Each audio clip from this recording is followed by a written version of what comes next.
For the hastened reappearance of Imam Zaman, Salla ala Muhammad wa ali Muhammad. Salla ala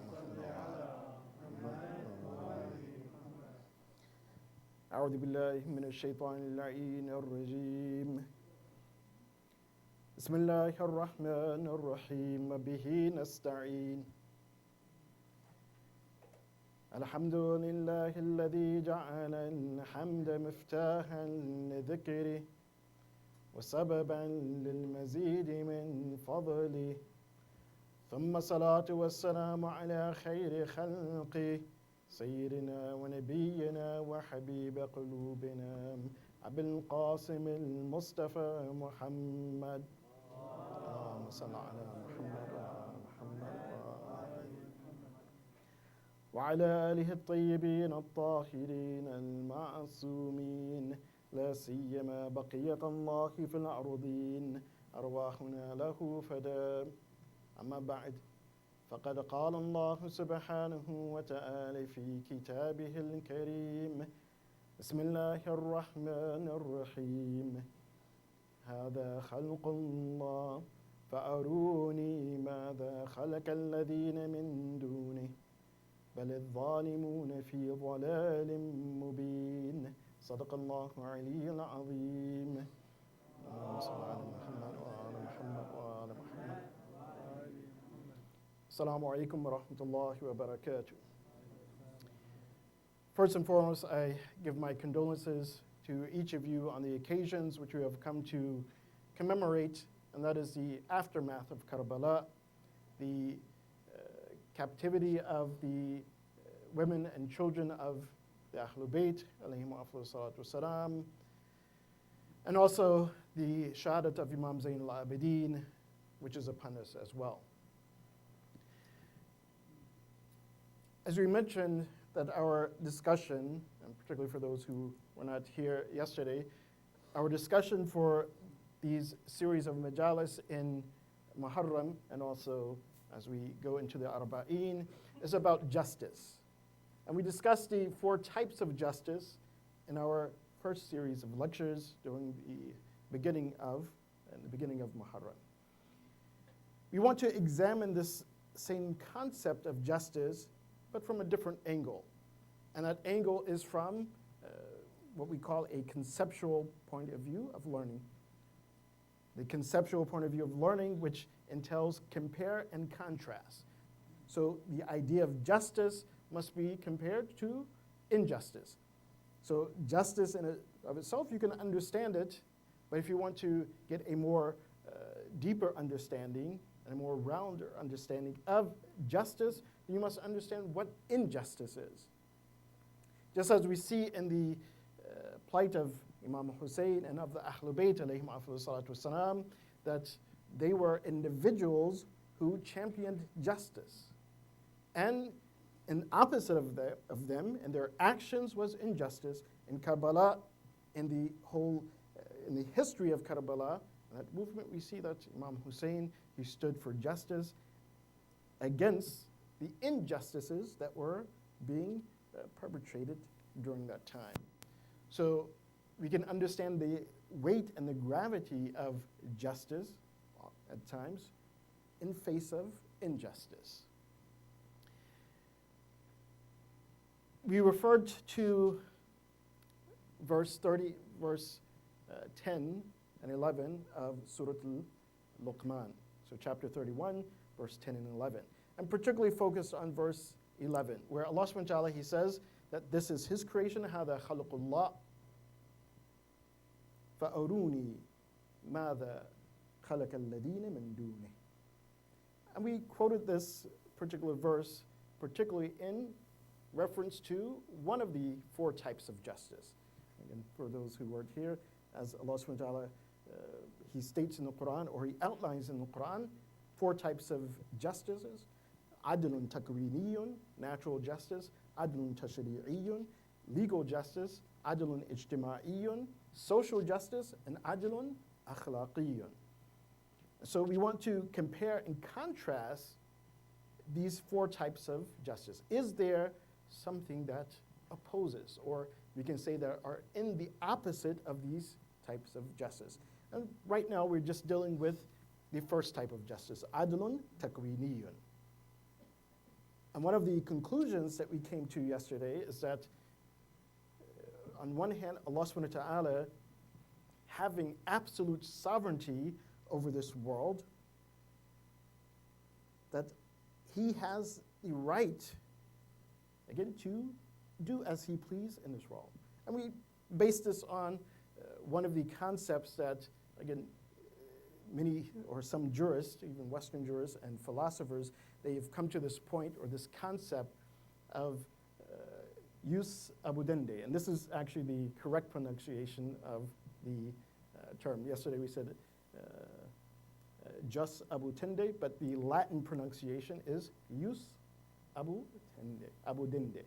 So, meaning that there is a right that anyone who owns or has absolute sovereignty over something, their property, then they have the right to destroy it. They have the right to abuse it. Why? Because they have absolute sovereignty. We gave the example that, again, someone bought a cell phone, and the iPhone, they must have paid $200, $500, whatever they paid for it. So if they destroy it, by law, and again, based on this legal theory, they can't be held accountable for it. They cannot be arrested for it. So, well, this person has sovereignty over his or her own property. So by destroying it, they're not doing anything which is considered wrong in the eyes of the law. And of course, certain aspects, or at least some jurists or present jurists, they are debating certain aspects of this, and it has been in certain realms of the court. There's an article by the name of The Right to Destroy, which examines this concept, jus abudende, that is there an absolute right in every moment? And I'm bringing this up because, alhamdulillah, in our discussion yesterday, it brought some discussion, which was fruitful discussion, and one of the points that will be made later, but since a few individuals, they came to this conclusion ahead of time, we'll discuss part of it. And this is something that we also see in this article, the right to destroy. That when we speak about absolute sovereignty, and this article says, although, in many cases, this idea or this concept has not been given much attention. But however, in some cases it has. That whenever we find there's some sort of historical value or some public value to a property that may be in the hands of someone else, they say, yes, at times the law comes in, steps in, and prevents the destruction of that property. And one of the examples that's given in this article is, there are cases where a person owns a home, a house, and they want to destroy the house.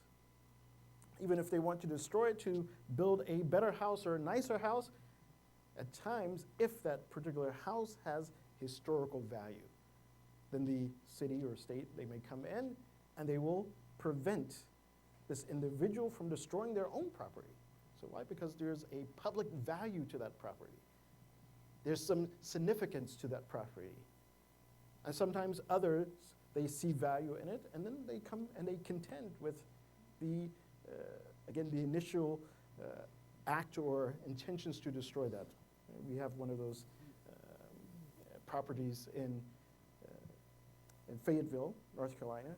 If you go there, there's a place, it's a holding cell. And this is a holding cell of Umar ibn Abdul Sa'id. And this is one of the slaves who were brought here from Africa who was a scholar. He was a scholar in his own right. And when they wanted to destroy this cell, some individuals came forth, many Muslims came forth, and they said, don't destroy this. Why? Because it has historical value. And why did it have historical value? Because when Umar ibn Abdul Sa'id, when he was in this cell, one of the things he did, and of course, during the time of slavery, there was a force to make people convert to Christianity, and he never converted. And one of the things he did is that he inscribed on the walls of the cell, he just inscribed Surah Fatiha and Ayatul Kursi. And right beside that, he engraved, with rock, because it's made out of brick, he engraved what is called the Lord's Prayer. It's a famous prayer within the Bible. And then under that, he gave a quick comment. He says, when we have this, why do we accept that? Yes, this is beautiful, the Lord's Prayer, but what the Quran provides is much more powerful. So when the city wanted to destroy this, again, people came forth. They said, no, this has historical value. So this idea of use Abu Dinde, that someone has the right to destroy their own property, if there is a value in it, then it is contended within Western law. But nonetheless, the concept, we refer to it for this reason, that if human beings can come to this conclusion and this idea that a person has absolute sovereignty over their own property, then why not should Allah subhanahu wa ta'ala have right over his own property, what he has created? He says, هذا خلق الله. This is a creation of Allah subhanahu wa ta'ala. فَأَرُونِي مَاذَا خَلَقَ الَّذِينَ مِنْ Fir'aun with Jibreel, but he says that in reality, he's nothing but a servant, a creation, just as you, Jibreel, are a creation. But as we mentioned, and this is a prime example, that again, this creation of Allah subhanahu wa ta'ala, this being that does not have absolute sovereignty is claiming that. But as we mentioned, that Allah subhanahu wa ta'ala, with regards to his justice and his authority, huwa al-azizul hakim. Yes, he has authority. He has absolute sovereignty.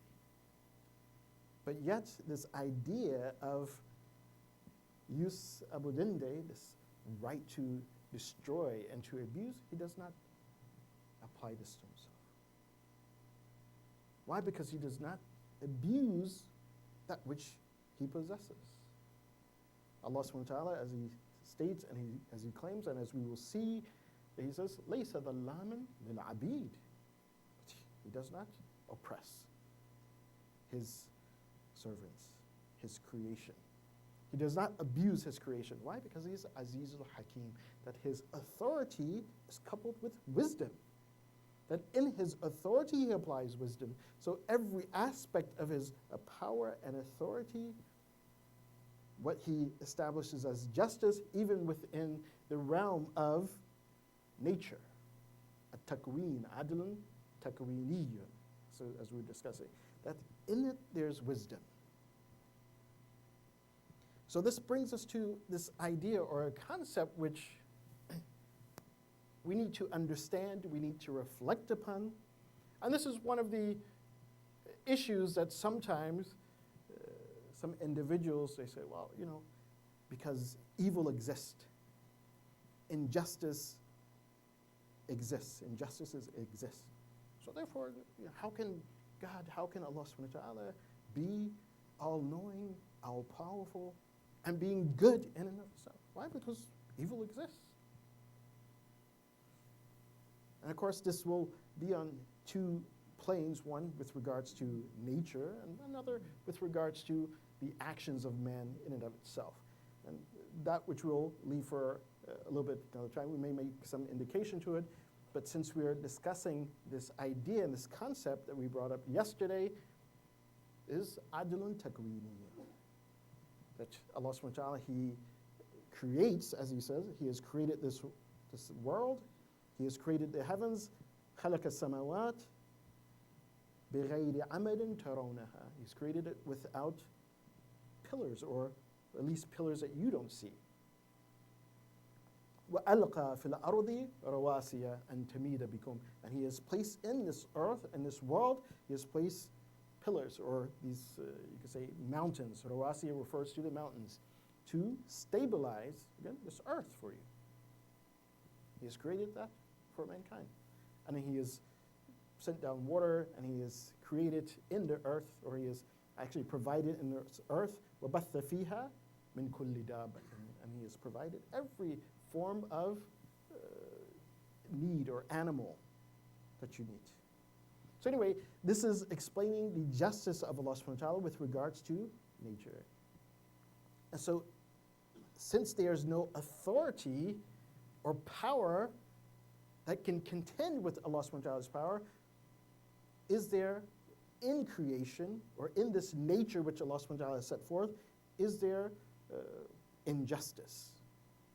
Or as it is stated within this discussion, is there evil or there wickedness?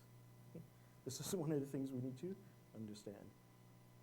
So if we look at natural disasters which occur in this, you could say, the realm of nature, one of the things, and first and foremost, we need to establish and understand is that by no means do we take lightly the suffrage of human beings, of people, the people who die or lose their life within natural disasters.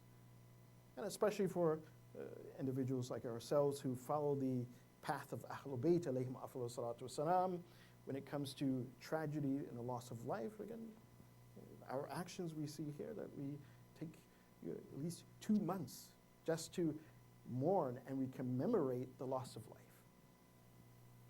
of a group of individuals. We mourn for 2 months.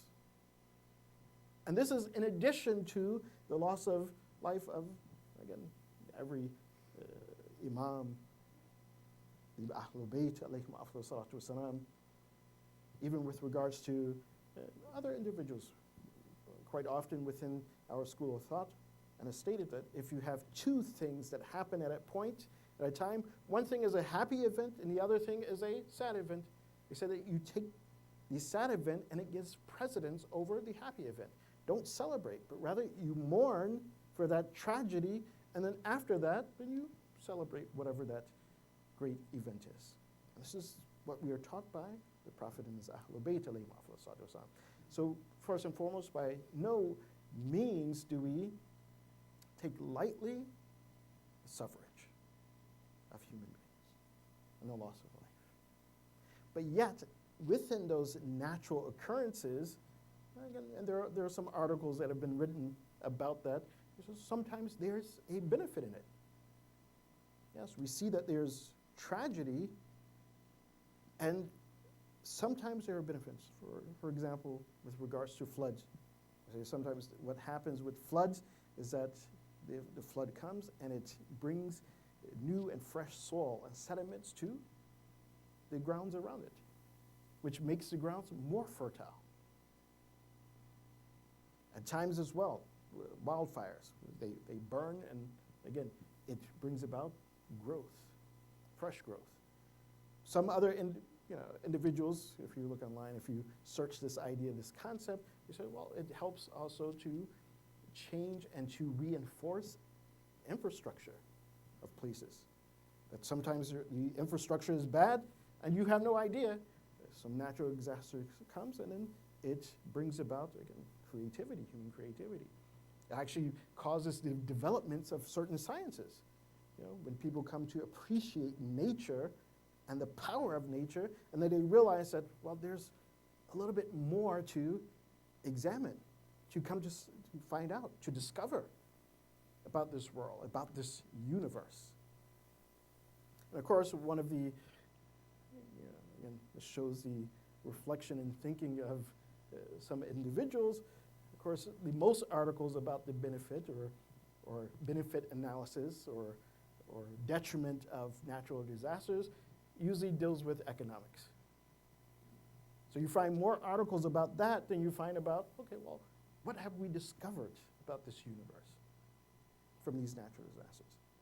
So most of the articles, they discuss, well, what are the economic benefits? Well, you find that, again, it's easier to get contracts to rebuild.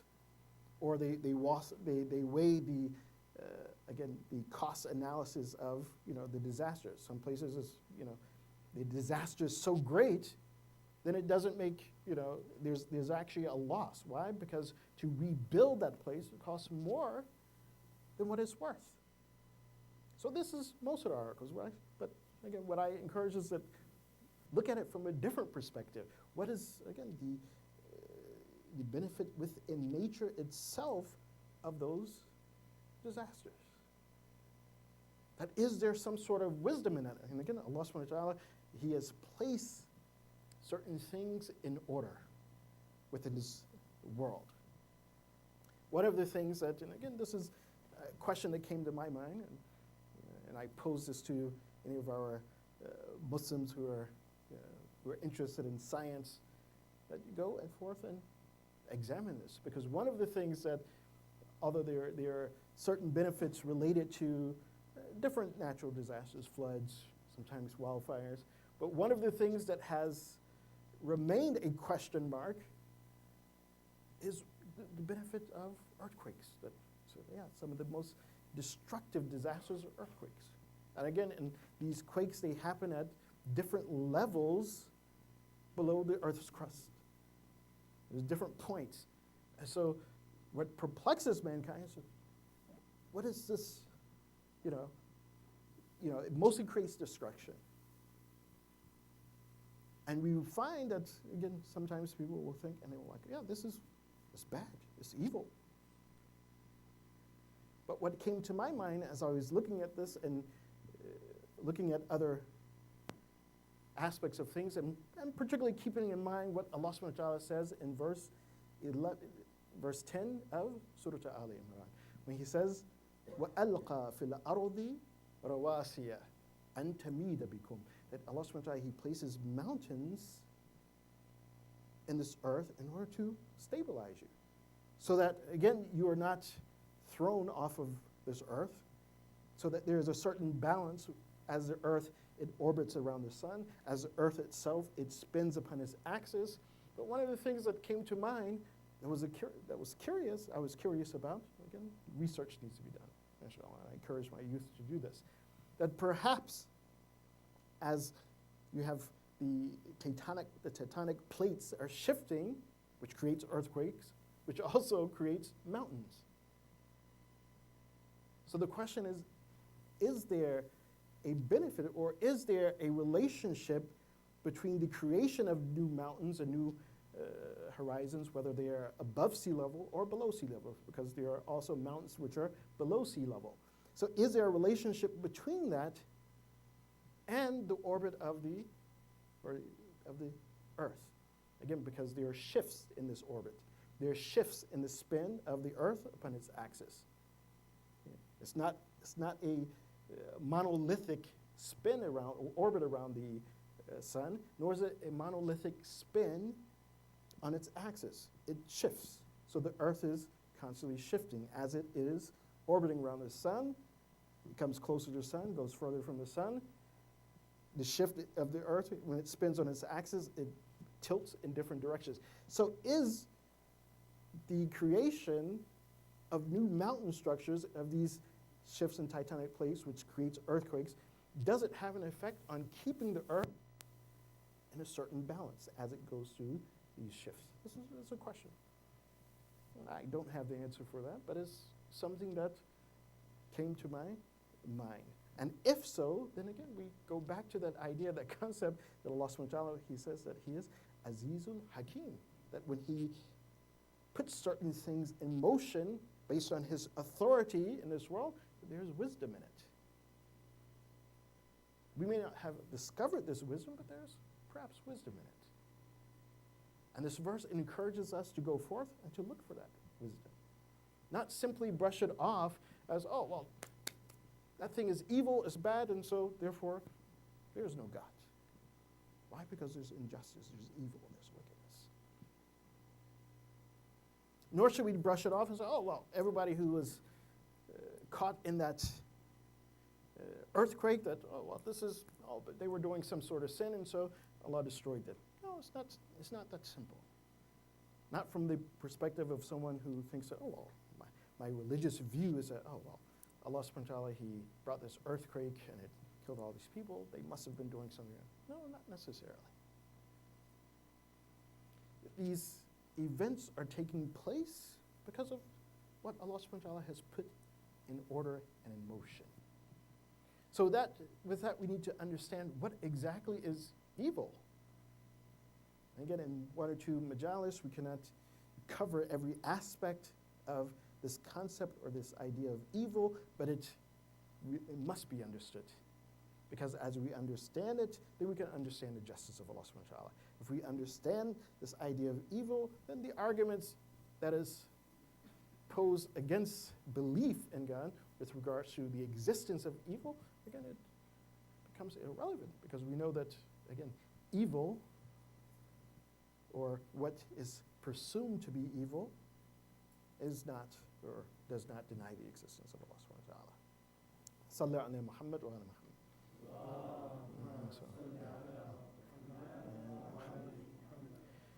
So I'll refer you back to, again, one of the places where you can look at or read in more detail about this idea or this concept. And you can go on to alislam.org. Sheed Mutari, he has a discussion about the idea of evil. There are other articles and books as well that discuss this topic. But just in brief, this idea or concept of evil, as Sheed Mutari he says, evil, he says, when we look at it in itself, he says, this is something which is non-existential. And this is a philosophical perspective, that it doesn't exist. This is not to say that there are not things which are wrong, and there are not things which things that we associate evil with doesn't exist. Those things exist. But he says that evil, or pure evil itself, is a non-existential thing. And what does he mean by this? He said that take something which we perhaps call evil. Blindness, ignorance. He says when we look at these things or we examine these things, he says what they are a lack of and a non-existence of a particular perfection. So blindness, he says, blindness is not something that you could say, well, the person has a blindness in his eye. No. A person lacks sight. Sight is a thing. To be able to see that your eye is functioning properly, that is a thing, that exists. But when sight is not there, this perfection is not there, it's the lack of sight, it's the non-existence of sight. Likewise, and this may be a little bit more palatable and understandable, that ignorance. So is ignorance a thing? No. Ignorance is the lack of knowledge. You can't say that, oh, well, a person has lack of, saying that, oh, I see that this person has lack of knowledge, and it is an actual thing. No. Knowledge is something. Knowledge is something that exists. So, again, if someone gains knowledge, they're gaining something. If someone, again, loses ignorance about something, are they actually losing something? No. Why? Because this is something that doesn't actually exist. We create words for it to express the non-existence of a thing, but in and of itself, it doesn't exist. Whereas on the other hand, you have what you will call associated evil. And what is that? Associated evil is when you have something that exists, something that is tangible, that you can point to, that you can point out. He says, however, that thing may cause the non-existence of something else. What is an example of that? For example, the poison of a snake. It exists. You can see it. You can understand it. You can comprehend it. Poison exists in the snake. But if that snake bites a person, what happens is that it will cause the loss of life. So life exists. It's the being of something. It's the existence of something. And once the snake has bitten that individual, it takes away that perfection. It takes away that being. So that individual becomes, again, dies.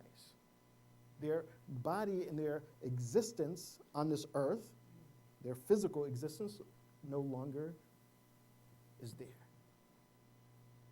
So we say that that is associative, what? Evil. And he says this is very important to understand. He says, because when we associate, again, when we associate evil with something, again, that thing or that associated evil is relative. How is it relative? It's a relative attribute of that thing. It's not the essence of that thing. Why is it not the essence of that thing? Again, whenever you have a relative attribute, that attribute is relative in regards or in comparison to something else. So, tall and short, big or small. These are relative attributes. How are they relative? They're relative with regards and in comparison to something else.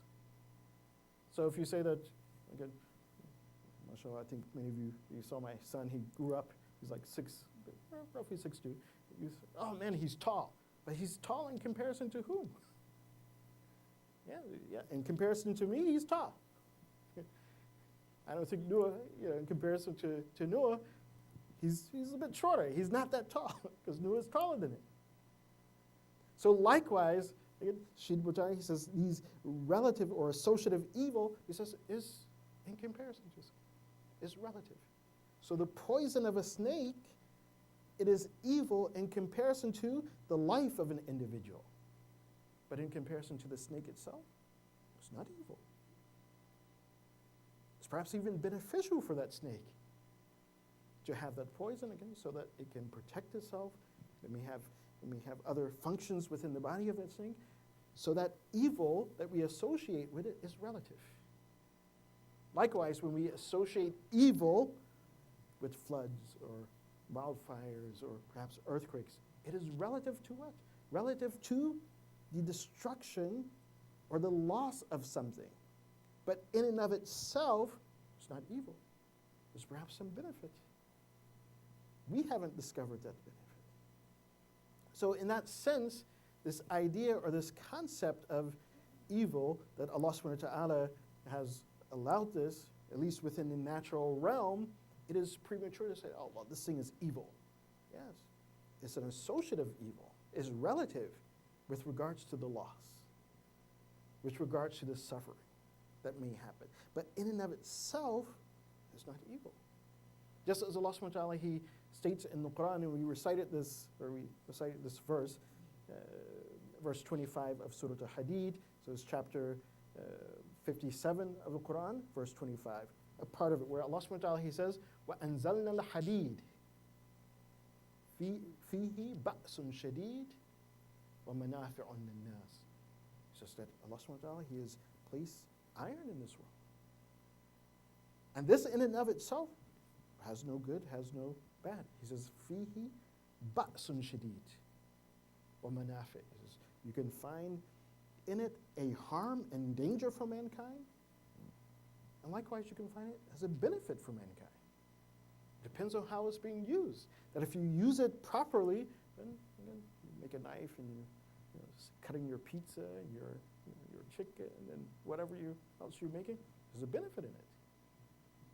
But if you create a knife, you create a sword from this metal that Allah subhanahu wa ta'ala, He is sending, and you do injustice with it. You take a life which should not be taken. Then that hadid in and of itself, ubatsun shadid, that there's a evil in it. Why? And that evil is associative, it's relative to the use of that. And it's not something that, again, it's not something that can be associated and ascribed to Allah subhanahu wa ta'ala. Because Allah subhanahu wa ta'ala, within this discourse of justice, as we mentioned in our earlier speeches, He's given mankind free will. This blessing of free will. And that blessing, again, is a blessing with which man can do good or he can do wrong. It's not Allah subhanahu wa ta'ala who has brought that evil about. It's not Allah subhanahu wa ta'ala who has, again, enacted that evil. Unfortunately, some individuals, they say, oh, well, if this evil exists, then how can it be God? Or some, even worse, they try to associate that wrongdoing with Allah subhanahu wa ta'ala. And we see this in the plight of Imam Hussein and the Ahlul Bayt alayhim afdal salatu wassalam in Karbala, and what happened after Karbala. Once in the court of Ibn Ziyad, when the Ahlul Bayt were ushered into Kufa, Ibn Ziyad, he asked Imam Zayn al-Abidin alayhi afdal salatu wassalam, he says, how do you see what Allah subhanahu wa ta'ala has done to you and done to your minfaq? Imam Zayn al-Abidin alayhi afdal salatu wassalam, he responded, he says that قتل أبي الناس قتل أبي, that people have killed my father. People have killed my family, not Allah. Allah subhanahu wa ta'ala, He takes the souls as the life is leaving from that body, but He did not kill. And again, we find the same thinking in the court of Yazid. When Yazid, he asks Kulthum, he says, كيف ترى ما صنع الله بكم? How do you see what Allah subhanahu wa ta'ala has done with you? Again, the same answer applies. That Allah has not done this. You have created this injustice. This is the plight of Ahlul Bayt. But if you want to understand, again, as the Ahlul Bayt, from each moment in Karbala itself, as Imam Hussein, he raised the banner of justice in Kufa, as Imam Zayn al-Abidin and the Ahlul Bayt raised the banner of justice in Sham, in the court of Yazid, as they raised the banner of justice, that you understand this plight of raising the banner of justice, then you have to see and understand what were the injustices that were existing at that time. That to what extent was this injustice? Then you will understand the extent to which the Ahlul Bayt, they strive in order to establish justice. And one of the places in which the injustices to the Ahlul Bayt was the most difficult and the most grievous, as Imam Zayn al-Abidin alayhi afdal salatu wassalam, he stated repeatedly that when he was asked that where was the most difficult point, he said, Asham, Asham, Asham, in Damascus. Why in Damascus? Because the injustice or evils, as we were mentioned, it was so prevalent. It was so prevalent that, as we mentioned yesterday, that when just before the Ahlul Bayt, they were ushered into Damascus, they waited outside of Damascus just for a few days. This is when the priest, when he saw the head of Imam Hussein, and we explained yesterday. But why were they outside or held right outside Damascus for a few days? Roughly 3 days, 4 days. It's stated in Maqatil that the Ahlul Bayt, as they were waiting to be ushered into Damascus, order was given to ornament Damascus, to make it beautiful, to have people come out and make it like an Eid, a celebration. Meaning that the tragedy of the Ahlul Bayt was not a point of mourning in Damascus at that moment. They wanted to make it a celebration. So much so to the point that one of the companions of Rasulullah, Sahl ibn Sa'ad, he said that when he came to Damascus, he was just passing to Damascus. He was on his way to Baytul Maqdis. He said when he entered into Damascus to pass through, that he saw a strange sight, that there were many people who were celebrating, but then he saw a few people who seemed as if they were sad and they were mourning. So he wanted to find out that what is going on in the city, that why is there this duplicity? Why are most people celebrating, but there are few who are sad? So he went to those individuals, a few individuals who looked like they were concerned. He says, Ya qawm, abikum, he says, oh, people, علكم بالشام عيد لا نعرف. He says that in Sham, in Damascus, is there some sort of Eid and celebration that I don't know? What Eid is this? This individual, he looked at Sahl ibn Sa'ad. He says, أنا أراك غريبا, that I see that you're not from here, that you do not know what's going on. He says, يا سهل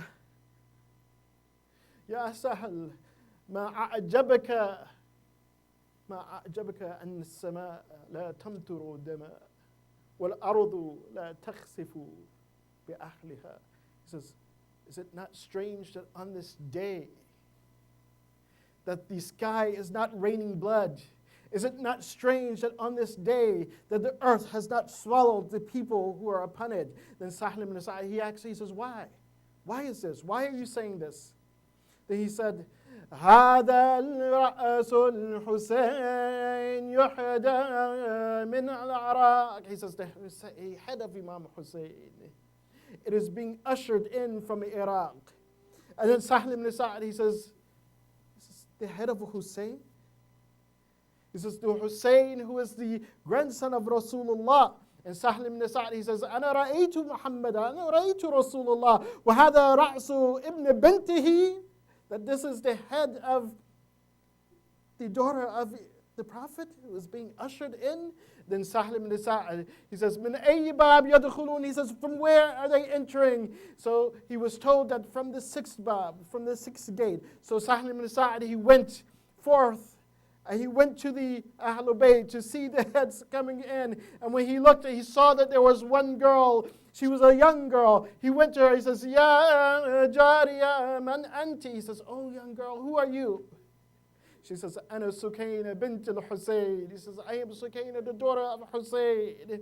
And then Sahl ibn Sa'ad, he says, I am Sahl ibn Sa'ad. Wa ana ra'aytu jaddik. He says, I saw your grandfather in Medina. He says, tell me, what can I do for you? She says, Ya Sahl. He says, tell the men, tell those who are ushering the head of our shuhada, because the heads were in between the women. She says, tell them to take the heads before us. Take the heads in first, so that the people will look at the heads and they will not look at us, will not look at the women of Ali Muhammad who don't have their hijab. So Sahl ibn Sa'ad, he said he went forth. He went forth and he told the soldiers, he says, I have 4,000 dinar. He says, take this from me and just do one thing. They said, what? He says, take the heads, remove them from between the women and usher the heads in first, so that the people are not looking at the haram of Rasulullah. They're not looking at the women of Rasulullah. So he said the soldiers, they did this. And as they did this, Sahl ibn Sa'ad, he stepped back. And as he stepped back, he said he saw a woman who was on a camel. Her hands were tied, and she was saying, Wa Muhammad wa Jadda ya Ali. This was Zainab al-Kubra. She was crying out, oh my grandfather, oh Muhammad, oh my father, Ya Abata, Ya Ali, Wa Hasana, oh my brother Hassan, Wa Hussein. Sahl ibn Sa'ad, as he explains, he says, when he saw these heads coming in, and as they begin to shift their heads, he says, وَرَأَيْتُ رَأَسًا أَشْبَهُ النَّاسِ بِرَسُولِ اللَّهِ. He says, when I saw these heads, he says, I saw one individual that his face was so much like Rasulullah. Whose face was this? This was no other than Ali al-Akbar. As Imam Hussein himself, he stated that when he sent Ali al-Akbar to the battlefield, he says, oh Allah, bear witness that I'm sending the one who looks most like Rasulullah. That whenever we wanted to talk with Rasulullah, that we will talk with Ali al-Akbar, because his voice sounded like Rasulullah. When we wanted to be reminded of Rasulullah, we take company of Ali al-Akbar. على لعنة الله على قوم الظالمين وسيعلم الذين ظلموا أي منقلب ينقلبون. اللهم بحق هذه المجلس الحسينية اغفر ذنوبنا واستر عيوبنا وقضي حوائجنا واشف مرضانا وارحم أمواتنا وعجل فرج مولانا صاحب العصر والزمان واجعلنا من أعوانه وأنصاره والمستشهدين بين يديه وتحت لوائه بحق محمد وآله الطاهرين. Inshallah, for the well-being of all of our community members who are ill and facing difficulties, and also for the well-being of the mu'mineen and mu'minat around the world who are ill and who are also facing difficulties, and for every individual who is victim of oppression and injustice. Let us recite Amma Yajib so that Allah subhanahu wa ta'ala, He may cure those who are ill and may He lift the oppression from those who are oppressed. Bismillahir Rahmanir Rahim. Amma yujibu al-mudtarra idha da'ahu yakshif as-su'. Amma yujibu al-mudtarra idha da'ahu yakshif as-su'. Amma yujibu al-mudtarra idha da'ahu يكشف السوء. عما يجيب المضطر إذا دعاه يكشف السوء. عما يجيب المضطر إذا دعاه يكشف السوء. اللهم اكشف السوء عن المؤمنين والمؤمنات وعن المظلومين بحق محمد وآله الطاهرين. ماتم حسين.